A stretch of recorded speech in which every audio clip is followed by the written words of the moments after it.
Okay, I can get started now, and this will be recorded, so you can let people know if you hear anyone who missed the beginning.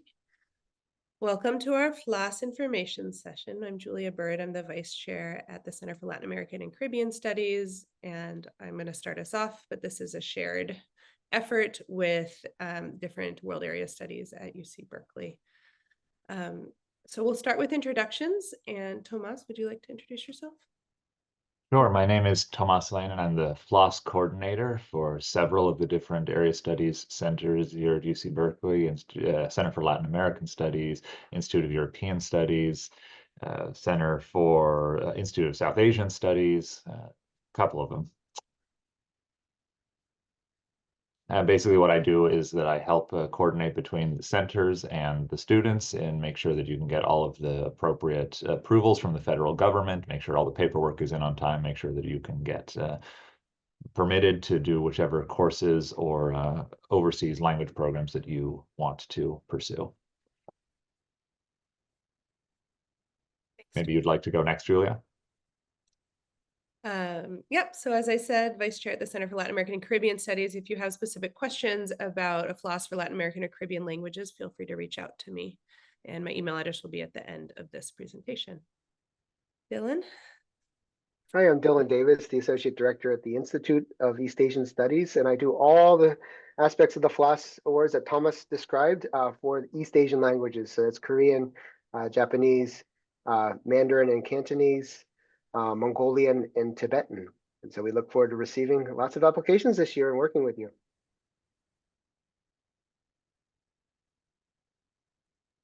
All right, Alexandra, maybe go next.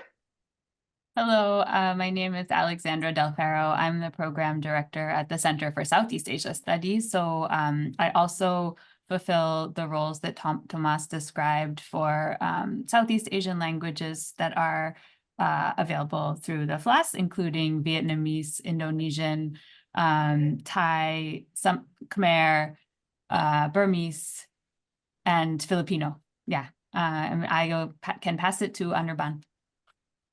I'm Anirban. I'm the Associate Director of the Institute for South Asia Studies and work with Tomás on the classes through our institute. Maybe Jeff next, I see. Hi, I'm Jeff Pennington, Executive Director of the Institute of Slavic, East European, and Eurasian Studies, and I'm the FLAS coordinator for the world area that deals with, let's see, what do we do? Armenian, Bosnian, Croatian, Serbian, Hungarian, Polish, Russian, and Ukrainian for the academic year. And I think, is there anybody else from our world area? Akasemi just joined. Oh, great. Okay. Akasemi, we're introducing ourselves. I know you just entered. If you're able to introduce yourself and say your world area. You should be able to unmute yourself now.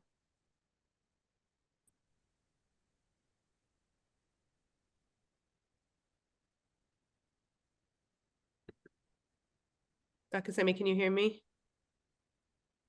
Yes. Hi, I know you just entered. We're just doing introductions, and now it's your turn. Can you introduce yourself in your world area?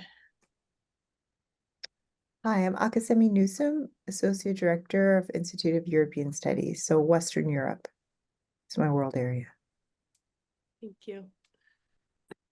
I think that's everyone. So Tomás and I will go through this presentation. We have other folks from the World Area Centers. Feel free to jump in if we missed something. And there will be time for questions at the end, so we'll ask that people hold their questions till the end of the presentation. We'll start with an overview of FLAS, go into the academic year awards, then the summer awards, and then answer questions. Okay. What is the FLAS Fellowship? So it is a grant funded by the U.S. Department of Education, and the U.S. Department of Education grants to UC Berkeley and other universities, and then we distribute the money to students.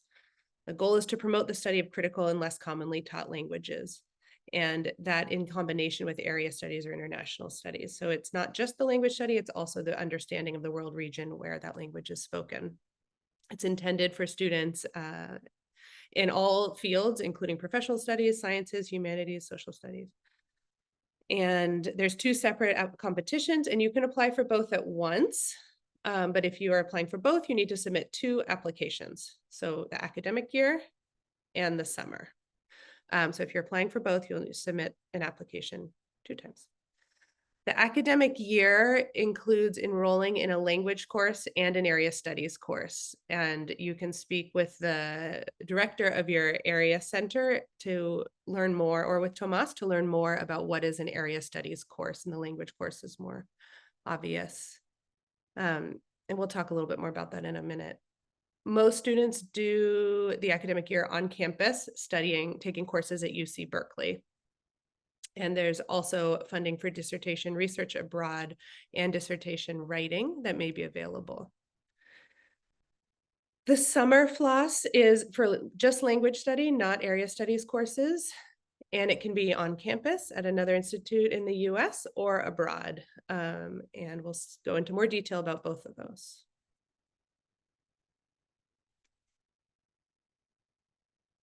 Here you can see the world areas that grant FLAS fellowships. We have East Asia from the Institute for East Asia Studies, South Asia from the Institute. I'm trying to make these little photos smaller so I can see better. There we go. South Asia from the Institute for South Asian Studies, Southeast Asia from the Center for Southeast Asian Studies, Latin American and the Caribbean from the Center for Latin American and Caribbean Studies, Russia, Eastern Europe, and Eurasia, and Western Europe.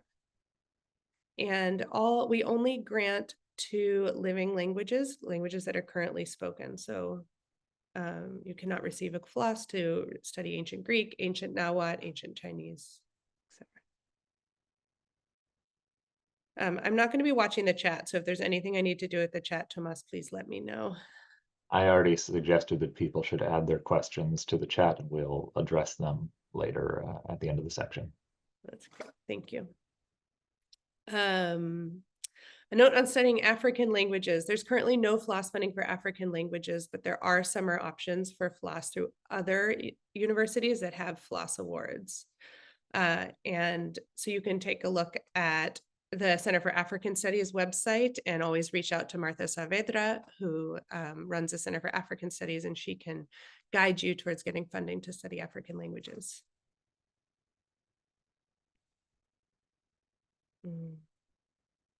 And who can apply? Enrolled and incoming students. So students who are not currently enrolled at Berkeley, but are applying to enroll in the fall can apply, as well as currently enrolled students. It can be for graduate or undergraduate students, and that depends on the center that you're applying to. So some centers only grant to graduate and some grant to both. And so you should check with your specific center. Because FLAS is from the US government, it is intended for citizens, nationals, or permanent residents of the United States. It can go to someone from any academic or degree program. If you've received the award previously, that's fine. You can receive it again. And it is intended for students to study the language at the intermediate or advanced level. There are some exceptions to this. For example, graduate students can study at the beginning level if you speak another language from that region at a proficient level. So you can study beginning Spanish if you're already advanced in Portuguese, for example. And if you have questions about that, you should speak to the director of your center that you're applying to, or to Tomás. Undergraduate students cannot receive FLAS for beginning level language. And that is because this award is intended to create experts in world areas. And so they think that intermediate or advanced language is the best way to get there. Tomás, I'm not quite, oh, I see this slide number. Okay, great. This is my last slide, and then I'll hand it over to Tomás. The application process, this is the link to the application. And current graduate students complete the application above. Incoming students will complete an essay as part of your application to UC Berkeley. And then the rest of your application will get included in your FLAS package. So we will see the letters of recommendation, the transcript that you've submitted to Berkeley. Undergraduate students use that link above. And again, if you're applying for both academic year and summer, submit 2 applications, 1 for each. Okay, Tomás, I'll hand it over to you. Thanks. So I will be going over first the academic year FLAS, some of the details of that and how the process is for getting that approved. I want to go to the next slide, Julia. So there are 2 different amounts that the FLAS is worth, depending on whether you're a graduate student or an undergraduate student. For the graduate FLAS, it's significantly larger. You get $18,000 that are applied to tuition and fee expenses and $20,000 as a stipend. The stipend is directly paid to the student through the Cal Central account. The $18,000 is usually directly applied to whatever Berkeley expenses you have. So that does not usually go to the student, except in some specific circumstances. If the student were, for example, taking courses outside of Berkeley to fulfill FLAS requirements or other things. One important thing to note here is that the tuition and fees portion is dependent on actual expenses. That is to say, if you do not have $18,000 worth of charges from the university, you will not receive $18,000. You will only receive up to the amount that you actually owe. And this is most commonly an issue for students who have other fellowships, chancellor's fellowships, for example, or also fee remissions for what maybe they're GSI for a course or something like that. If you don't owe money to the university, you won't receive money from that portion. The $20,000 stipend, however, is fixed and will always be paid out to the student in that full amount. For undergraduate students, the amounts are lower, as you can see. $10,000 for tuition and fees and a $5,000 stipend with the same conditions that you have to actually owe that amount of money on the stipend, on the tuition. Undergraduate students sometimes, because of the different way that their aid packets are calculated, it can create complications sometimes where different aid that they're receiving from the university will be reduced if they're receiving FLAS awards. I'm not an expert in how the university calculates undergraduate student aid, so this is something that you will definitely want to talk about with the financial aid office or your advisor to see how an award like this would affect your package. Yeah. So you can see here we have a list of FLAS eligible languages. I don't have much to say about any of this. You can see if your particular language that you're interested is on this list. If it isn't, however, you can usually apply for a special permission to study whatever language it is. There's a small application process that has to be approved by the Department of Education. Again, as long as it's not a classical language and it falls within the area that is covered by the center that you're applying through, you should be able to get approval to do this. The complication around that is that generally these languages that are outside of the languages that are not on this list are often not taught at Berkeley, which is why they're not on this list.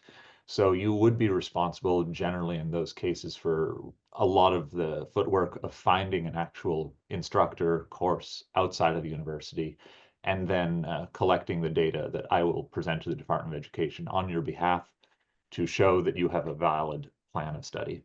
And I say myself here, if you were applying through ICs or East Asian Studies, it would be Jeff or Dylan who is actually handling that. All right. Something here, Tomás. What was that? Can I add something? Of course. I recently got a question from a student who wants to study Portuguese for Portuguese-speaking communities in South Asia. And so the student was wondering, where they should go for funding European studies, Latin American studies.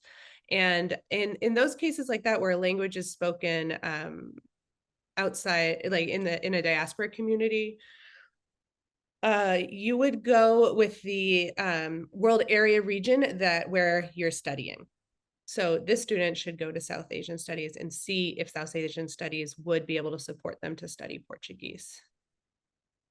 And I've had someone who is studying Congolese spoken in Brazil. And in that case, they came through Center for Latin Americans and Caribbean Studies because they're looking at communities in Brazil. So it's based on the world area region that you're looking to study.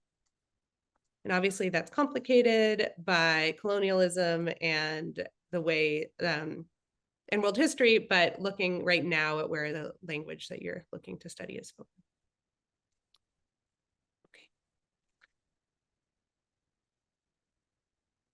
So because, as Julia mentioned earlier, the idea is to create experts in specific understudied fields, low priority is given to what are considered commonly taught languages, which in this case really applies to Spanish, French, and German. Those are generally sent to the bottom of the pile in terms of priority for most centers. And beginning level particularly is considered something that is unlikely to get a FLAS award. We also considered in the FLAS process the financial need of the applicant. So students who have a lower documented financial need will also receive lower priority for getting the award. However, please note, neither of these things indicates that you will not get an award. So students do receive FLAS awards for Spanish, French, and German. Students who have a lower financial need do get FLAS award. However, you will not get priority over a student who is studying a less common language or a student with greater financial need. All right. I believe this is back to you, Julia. Yeah. The requirements for the academic year fellows: enroll in each semester in the appropriate language course, enroll each semester in an area studies course. And that is defined by, is it 25%? 25% content of the, Some of the centers do require more okay, content than that, but that is the federal limit, is my understanding. great, because 25 is quite low, but so check with your center. If you receive the award, you can speak with your center or with Tomás about what course would count. But in my experience, it's quite flexible and supportive of what you want to study. So if you're in a environmental design course and you focus your final paper on environmental design in Asia, that could count towards East Asian studies, FLAS. You'll have to confirm that that's if the grade for that paper is more than 25% or 30% or whatever they're setting the bar at. So the area studies course can be flexible, and the language course is pretty obvious whether it will count or not. Courses must be taken for a letter grade, and you will receive pre-assessment and post-assessment evaluations from your language instructor, and they get a link from the Department of Education where they fill out an evaluation of your progress. And you also need to complete a report at the end to say that you've done it, say what your grades were. And every 2 years after graduation for 8 years, you will be sent a tracking survey so that the Department of Education and UC Berkeley can see how you're using the languages that you studied. And I'm going to speak about the asterisks there are because Berkeley also offers FLAS for dissertation research and writing. So that is on the next slide. FLAS for dissertation research and writing is available for most centers, which I believe is all but East Asian studies. Vice chairs, please correct me if that is not correct. FLAS can be used for dissertation research abroad and dissertation writing at home. They're intended for doctoral candidates at an advanced level of the language of study, and candidates must be using this language in their dissertation research or writing.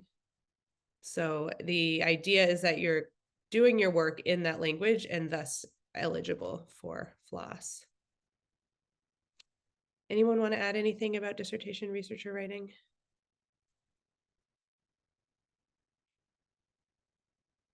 Okay. I'll pass it back to Tomás then.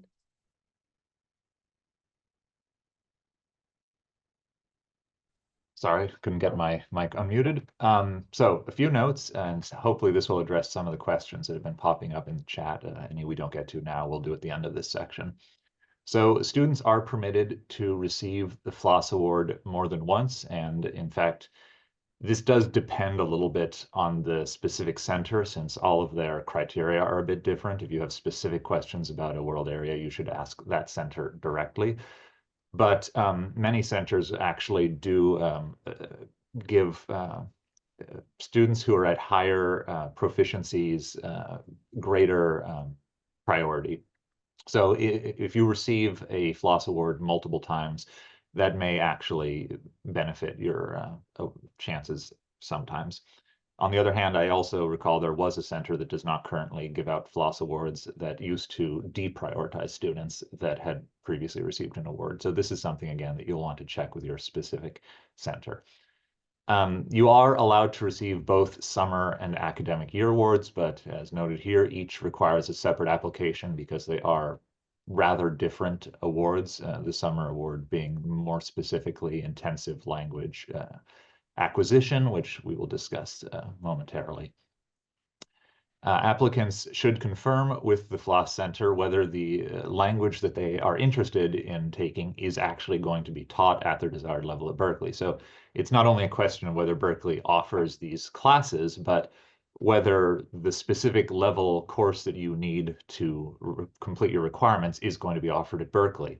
And this isn't to say that if it's not offered, you are not able to pursue the award. It just means you'll have to be a bit more creative through the means in which you fulfill that requirement, whether that's through taking courses at another institution, doing private tutoring. All of these are things that require different levels of additional approval.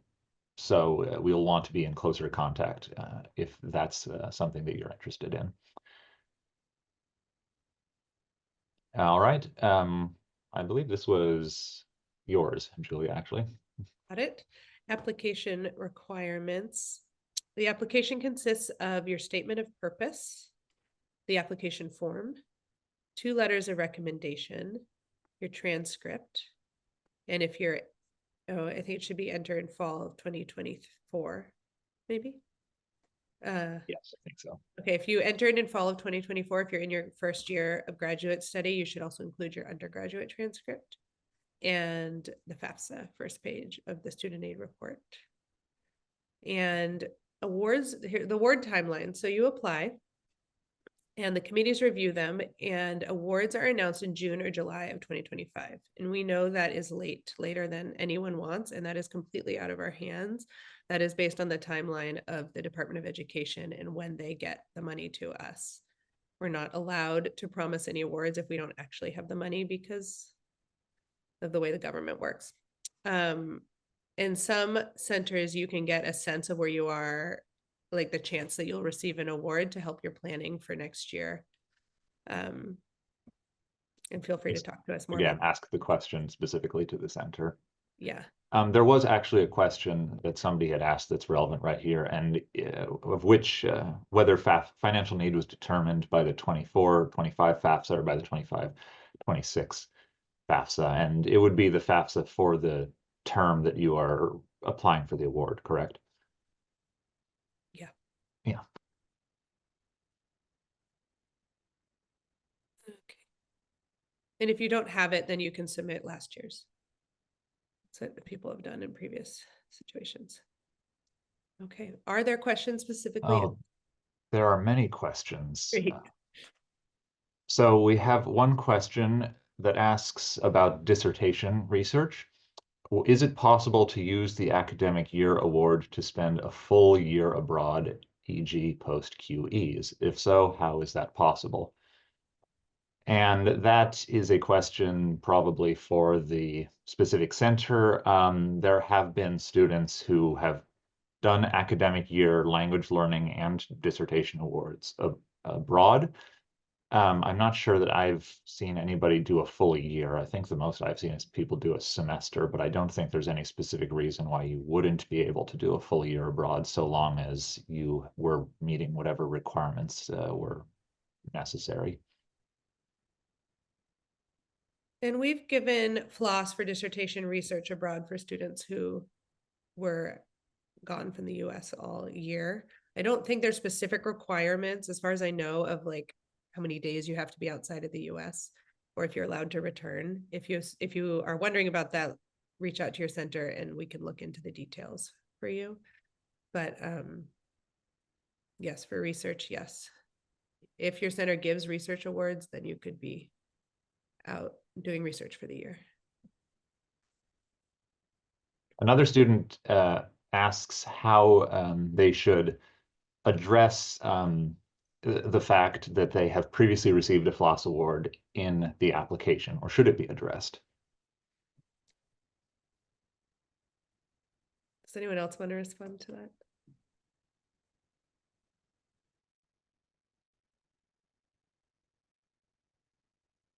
Go, Jeff. Yeah, I mean, I wouldn't dwell on it in your application, but I don't think it's, I don't think it hurts to mention that you had previously received a FLAS.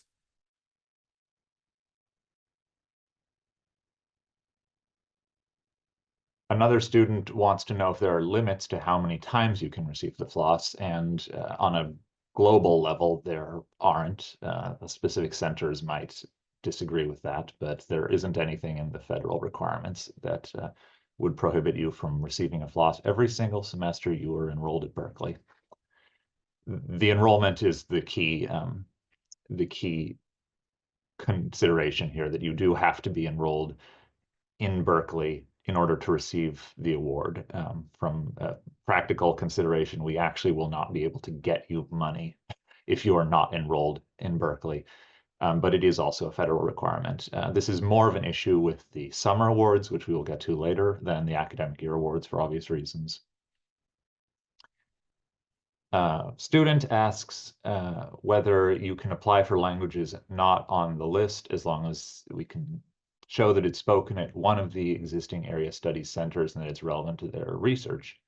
And yes, you absolutely can. The specific example that was given is Arabic, which is a popular FLAS language that you also cannot really apply for a preset award right now because Middle Eastern Studies doesn't offer FLAS awards at the moment. But we have had students apply for Arabic through other centers. There was a student who received an award through European Studies for Arabic. The consideration here, though, is that you really do have to show that your usage of the language is relevant to the world area. So in the example of the recent Arabic award through European Studies, the student was studying medieval Al-Andalus in Spain. So there's a direct European context for why they were studying Arabic. As long as you can make that case compellingly, it should be worth considering. The center should consider it.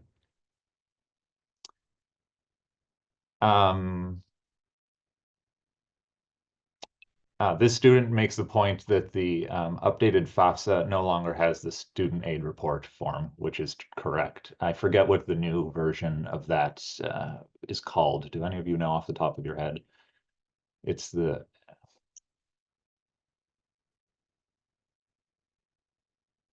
There is an equivalent number that they provide, the student aid index, I think it is, and that is what you would have to provide, since I don't believe the expected family contribution exists anymore.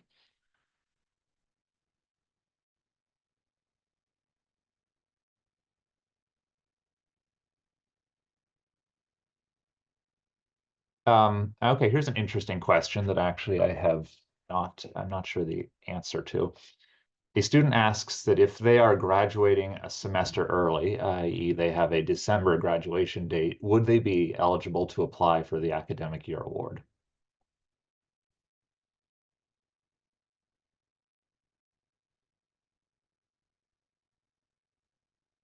Yes, but they could only receive half of the award because they have to be enrolled for the duration of the award.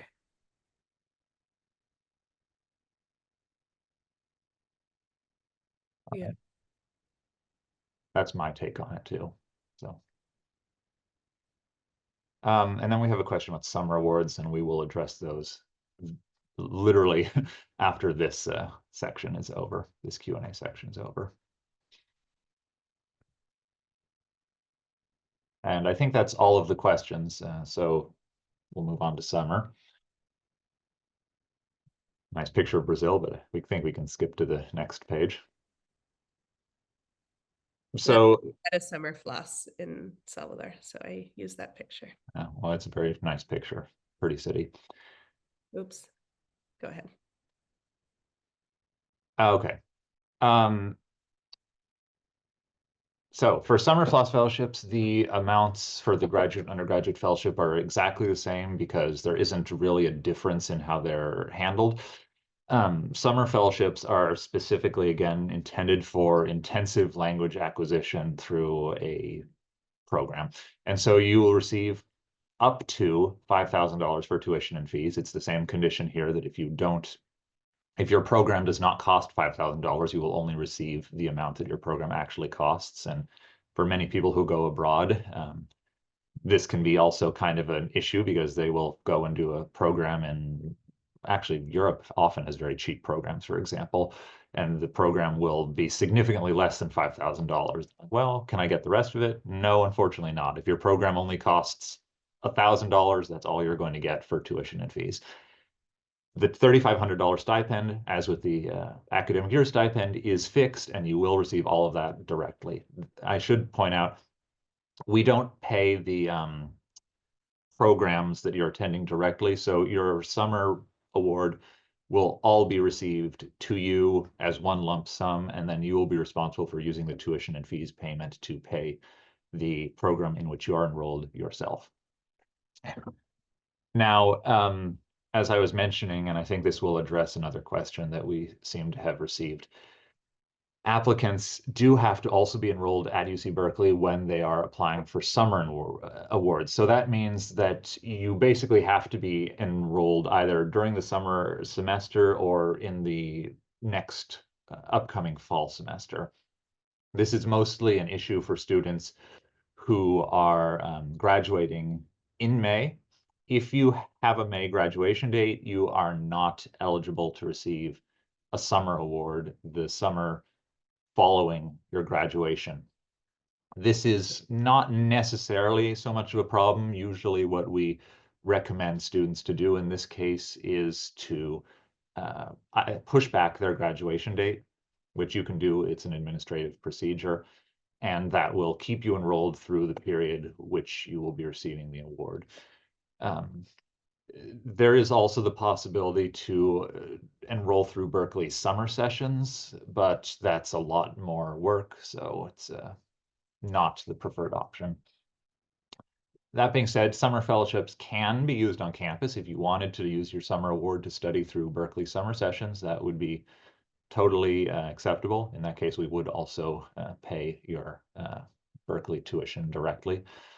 But you know, most people do not want to stay around campus for their language acquisitions. Most people choose to use it to either go to other programs elsewhere in the US or especially to go abroad.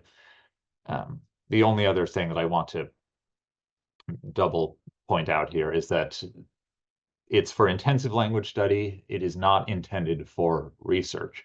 So you have pretty intensive requirements, which I believe are on the next slide. You cannot receive this award, go to your foreign country and just conduct research while you're there. You do have to be doing language study pretty much the whole time that you're overseas.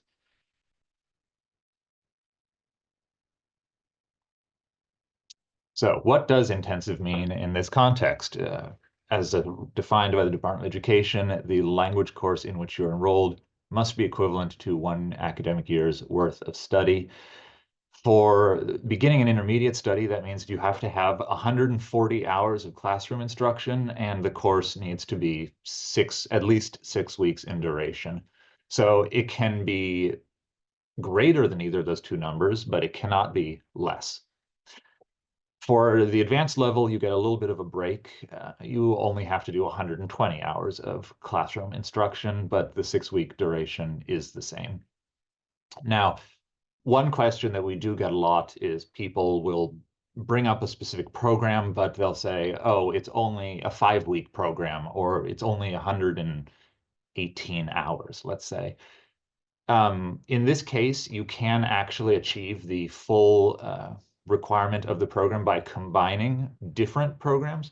So we'll sometimes have students who do a couple of 2- or 3-week programs, for example, or they may do one program that again is like 6 weeks and 110 hours, and then add on a couple of hours of additional tutoring so that they meet the minimal federal requirements. One condition of that is that private tutoring does require additional approval by the Department of Education, but this is actually true for all overseas programs, so that's not necessarily a whole lot more work than you would have to be doing otherwise. And we will help you do this, of course. Or Jeff or Dylan will be helping guide you through that process. Right?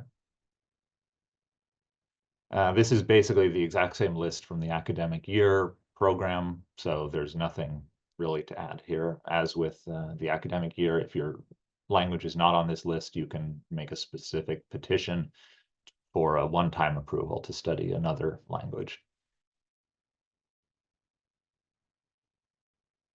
So I believe this is your slide. So options for summer language study, as Tomás mentioned, UC Berkeley summer sessions.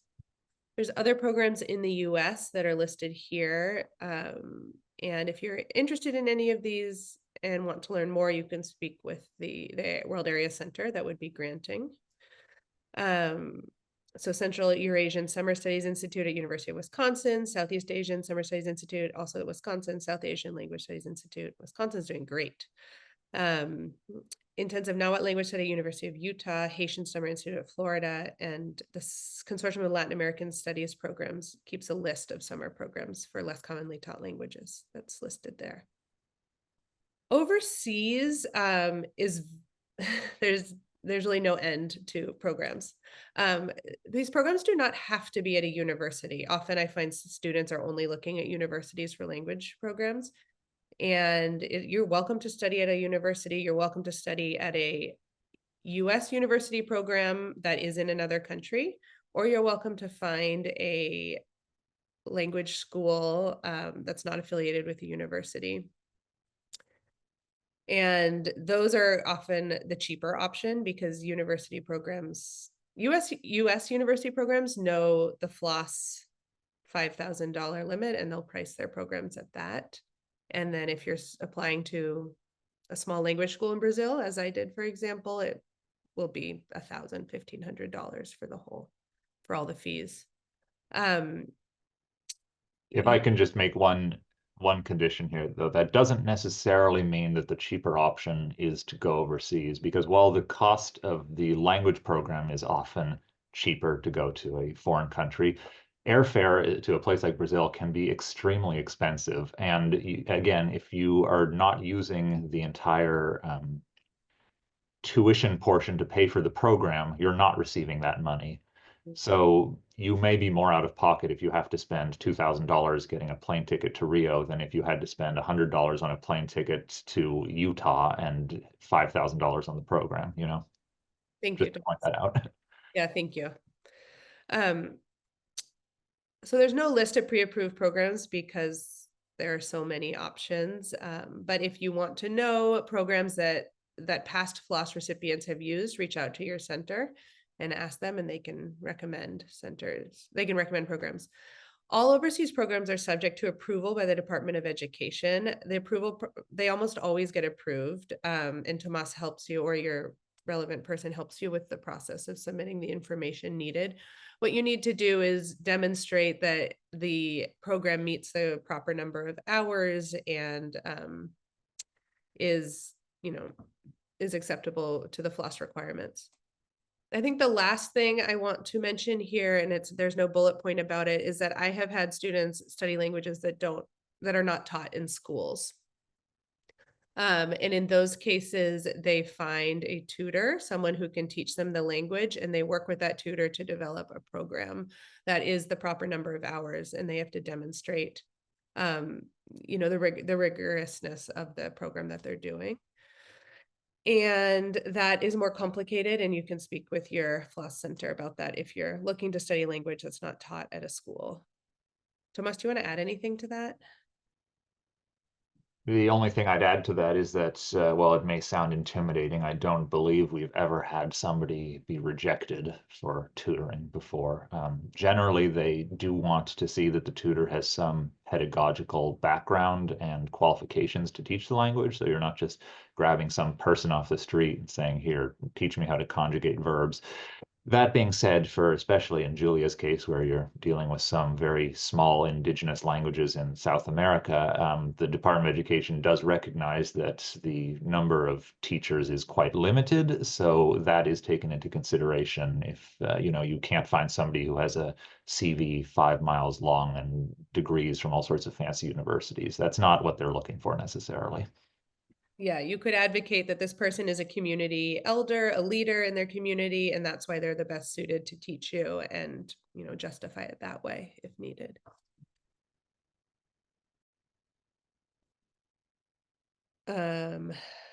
Your language program will be confirmed after your award is offered. So you apply to FLAS, and I always recommend that people present a plan for how they want to study the language in their application to show that you've done the work, the research, that you're ready to do it. But you actually don't have to have your language program confirmed. Perhaps you filled out an online form for the language school and you don't know if you've been accepted yet. That's fine.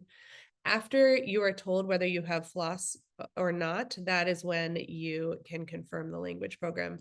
And you'll work with Tomás or your FLAS coordinator to submit all the documentation to confirm your program.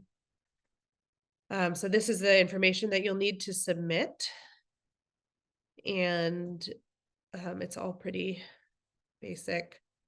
I would want to point out one thing actually, which is that, again, with regarding the tuition and program fee, room and board and additional expenses like that do not count as tuition expenses. Those are intended to be paid for out of the stipend. So this is also, again, an issue where somebody will say, oh, my program only costs $500, let's say, but they're charging $1,000 for room and board or whatever. That additional $1,000 for room and board cannot be paid out of your program fees payment. It has to come out of the stipend that you are paid. And as pointed out here, you are actually even supposed to, if they just give you a package number that includes both tuition and fees and room and board expenses, you're supposed to actually ask them for a breakdown to determine how much of that actually needs to come out of which pot of money. Thank you. Okay. Does anyone else want to add anything, any of the other vice chairs, about the language programs for the summer?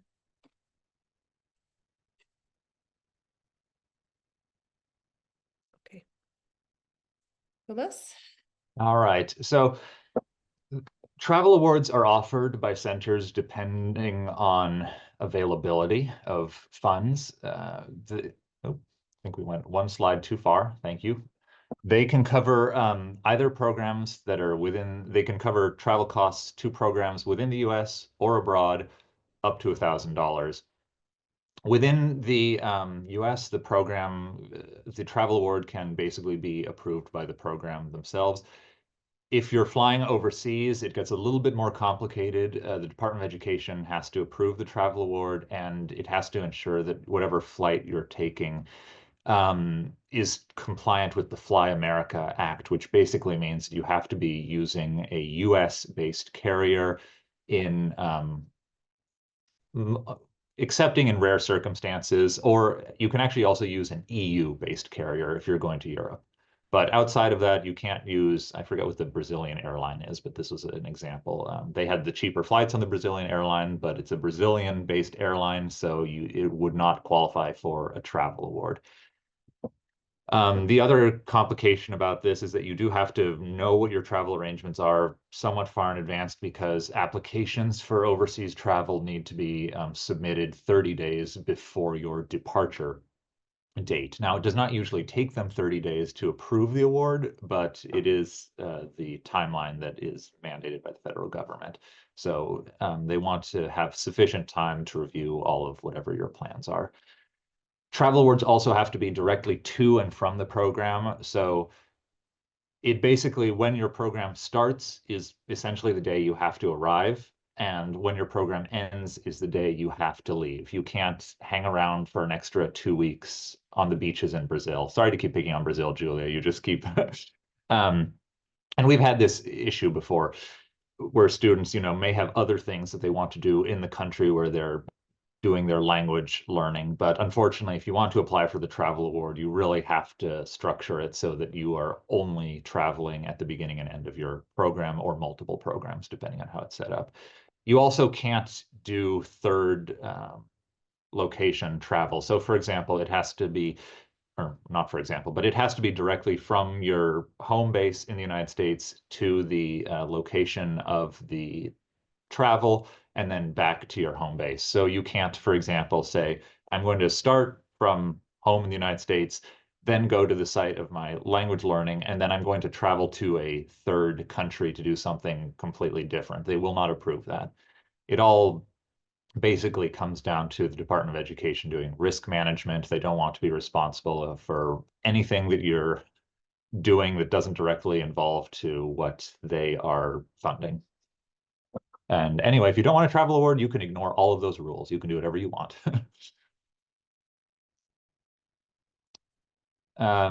Yeah, I guess just to add a couple of notes, you should be flexible because we cannot guarantee that any summer program will actually be approved either by us, the Department of Education, or that you'll even get into the summer program, or that the summer program will actually happen. We've had some students who have been accepted to programs and then the program doesn't have enough people signed up, so they're just like, we're not doing it. Some overseas programs are held virtually. Not sure what there is to say about that. Most people don't prefer virtual awards, but you can propose to study virtually if you want to. I guess this is most relevant for people who maybe can't travel. You can do virtual learning. It does have to be approved by the Department of Education, but so long as it meets the classroom hour criteria, it shouldn't be a problem. And then, yeah, program fees only cover direct educational expenses, as I pointed out earlier. So we have sometimes people trying to squeeze in some very unusual expenses under the program fees, and please do not try to do that.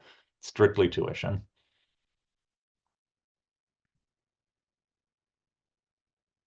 That would be you, Julia, I think. Okay, application requirements for the summer FLAS are similar, the same. The main difference is the timeline, that awards are announced earlier. So these awards are announced in April, which hopefully will give you time to confirm your program, make your travel arrangements, and get to your program.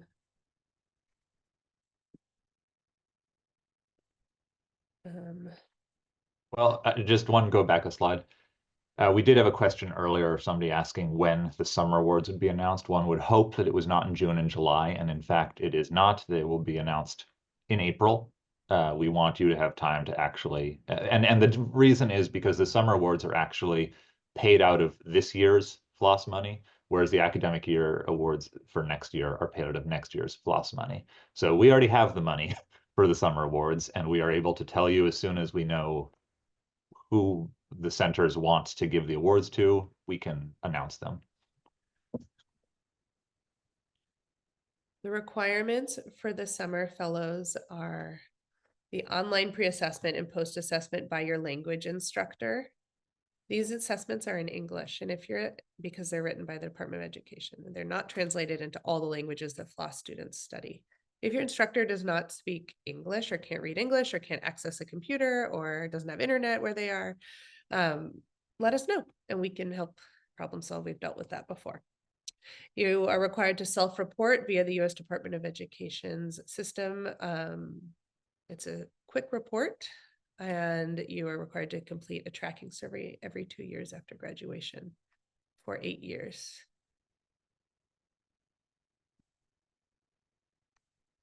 More info. I think maybe before we go to more info, we should do the questions because they've have Okay. a couple of them piling up. Go for it. First, one student did actually confirm that the new FAFSA student aid report is the student aid index number. So that is what you should be submitting. We had a student who was asking whether, and I think this actually applies to the academic year awards, whether it's possible to receive funding for only one semester, if there's only one semester left of the language. No, you're really not supposed to receive an academic year FLAS award for only one semester. It's supposed to be for the entire year. The specific context the student is asking is that there is only one semester of the specific language they're studying at Berkeley.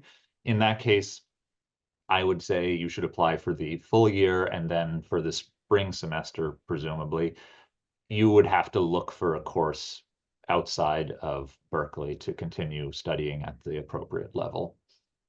Again, the language, whatever is offered at Berkeley, should not determine specifically what your plan is, because we recognize that a lot of language courses are not available either at Berkeley at the levels that are needed, or they're just not available in the semesters or at the times that student needs them. So you may need to be flexible, especially if you're studying less common languages. And there's different ways to do that. You can, Berkeley has an agreement with Stanford where graduate students can enroll in courses there. You can enroll in other UC courses if you're able to do it, if they're able to do it virtually. Or you can find a tutor who can teach you at the level you need. And if that's your situation, you can talk with your coordinator to figure it out. Another student asks if there are any restrictions on studying a Creole language, and there really aren't any restrictions on any languages so long as they are living, currently spoken, modern languages. So, and modern is a very flexible term to some degree. You know, as I said, we had a student who was studying Arabic in Al-Andalus, and that was 900 years ago. So as long as it's not a like purely classical language like Latin, ancient Greek, Old Church Slavonic, something like that. And actually, even in some of those cases, so for South Asian studies, Anirban would be able to speak more about this, but we will often get applications for Sanskrit, which is an Indian liturgical classical language. And if you are looking at Sanskrit in the context of contemporary practice or use of Sanskrit, we have gotten that approved before. So again, don't apply for classical languages, but if there's a contemporary case to be made, we can see if it's worth looking into. This person asks, does taking beginner, intermediate language classes or advanced courses depend on previous language courses one has taken? Actually, this is a very good question because people always wonder how they're supposed to determine which language level they're in. And to be totally honest, it's a very imprecise system, let's call it that. So the official Department of Education description of these is basically beginning correlates with first year official language study, intermediate correlates with second year official language study, advanced correlates with anything third year and above. This is obviously not a direct proxy for how proficient somebody actually is in the language. And there are obviously also lots of people who have not done formal language study, but are rather proficient through either as heritage language or informal study, I guess, daily usage. So it is helpful if you've done formal, and this specific person was asking because they have taken language courses at Berkeley. If you are taking a formal series of language courses, that is helpful to determine which level of the award you should be applying for. And really, it depends on what the level of the course that you are going to be taking at Berkeley is. So if you're planning to take an advanced level course at Berkeley, that is what you would put on the application, at advanced level. If you're taking a course outside of Berkeley, it really becomes a lot more complicated. I don't know if any of the other center directors have a method of determining what level people should put if they don't have that formal like series of language lessons behind them.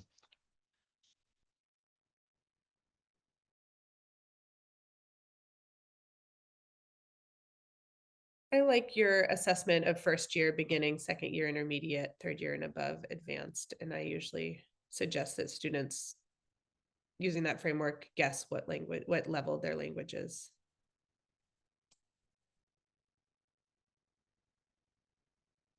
Looks like Jeff might have a thought.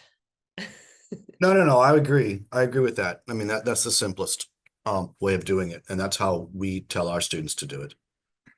I mean, don't overthink it. I mean, again, it's one of these things where, yeah, don't overthink it.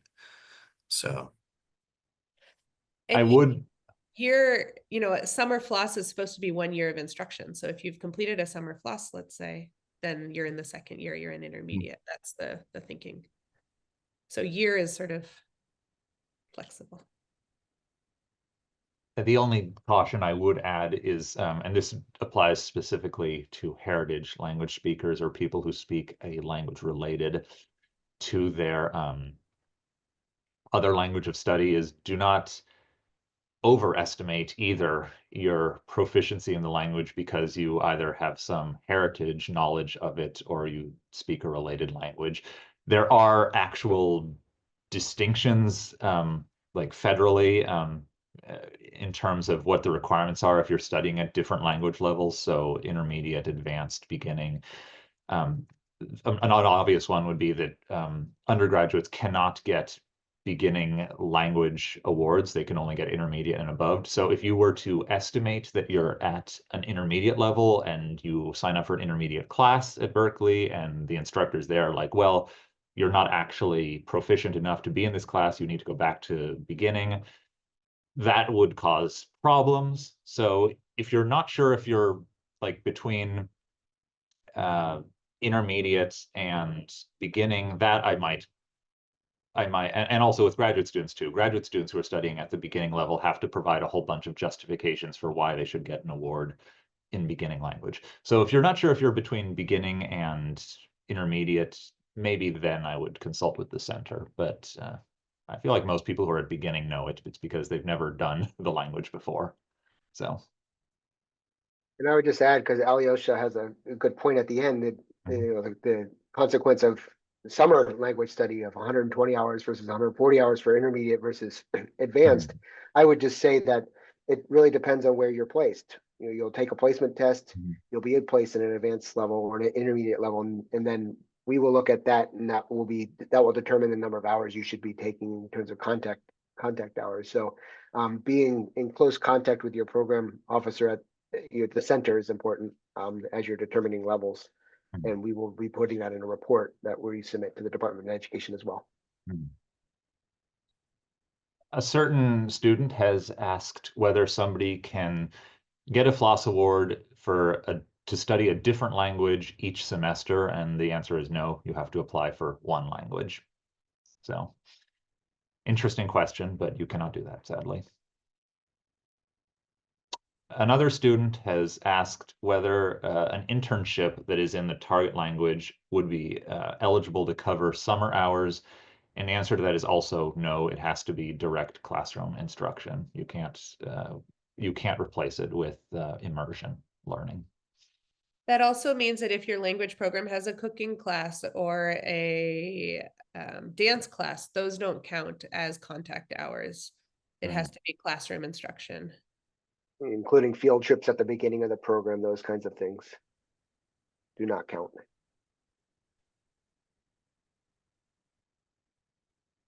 All right, this student has pointed out a discrepancy in our slides. Apparently, the FLAS website says that 1 letter of recommendation is required for the summer FLAS, but our slides say 2, which is the correct answer.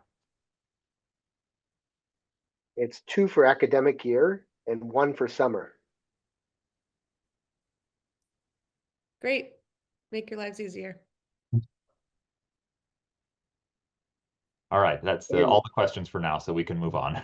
And you can use one of the letters for the academic year in your summer application. We see that often happen. That's a good point, yeah. Why make it more difficult for yourself? Actually, we have another question before we move on. Following up on that, what sort of recommenders are needed? For example, does it need to be somebody at Berkeley? Does it need to be a thesis advisor? The point of your application, I always say, is to show how you will use this language in your academic and professional career. FLAS is intended to support people who are going to be using these languages in the rest of your life. And so we want to see recommendations that can speak to that. It could be from a language instructor, it could be from your thesis advisor. It could be from someone else if you're just entering Berkeley and don't have those relationships yet. It could be from someone else who can speak to that. But we really want to see why you are the best person to get this award, because you're really going to take this language and make changes in the world because of it. It is helpful, I would say, also that they should speak to your academic ability. It's not just that you want to use it, but also that you will be able to actually complete the requirements, because the FLAS requirements can be rather onerous, especially for people who are in certain programs that are not strictly academic. So it works well enough if your program already requires you to be taking language and area studies courses. But if you were, for journalism is a good example, if you're, or law is another one.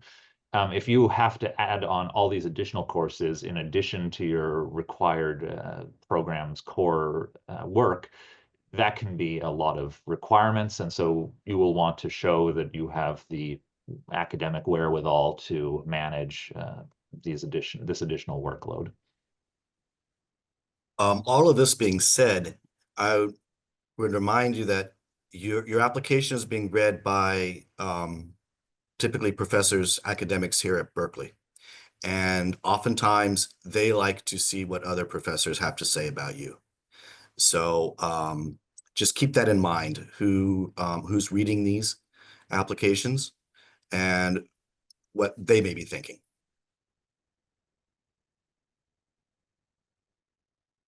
And I'll just add, just because at the end of the day, your language study needs to tie into your academic program of study. And so a thesis advisor, your academic advisor, is going to be able to really speak to that holistic picture of you and how language study is important to this point in your studies. And so having an academic advisor who's one of your faculty members is I think important.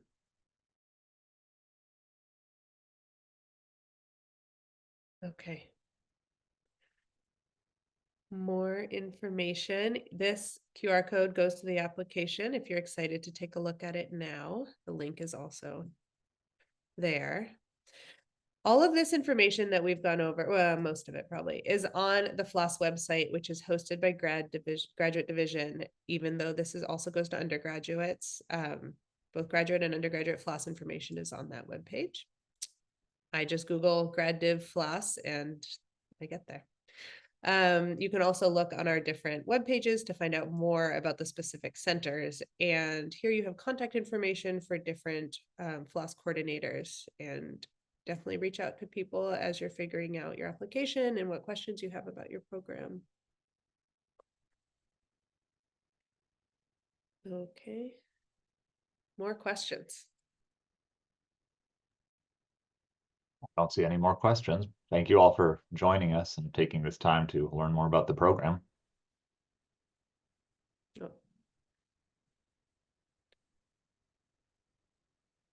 Oh. Well, there's one more question, actually, apparently. I guess we'll wait for that to come in.